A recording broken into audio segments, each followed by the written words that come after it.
Было только что оглашено, что не передается на рассмотрение в кассационной инстанции, то есть приговор остается в силе, пересмотра не будет.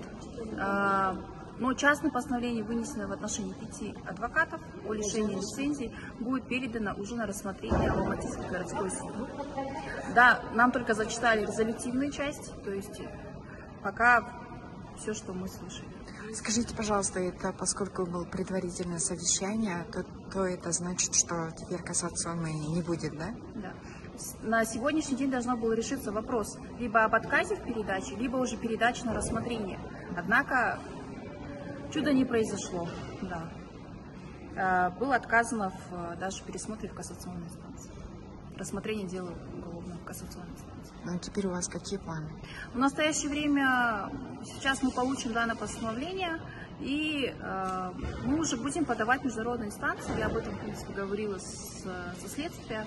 Мы намерены обжаловать все бездействие, всю недоказанность. Нами уже готовится данная жалоба. Спасибо.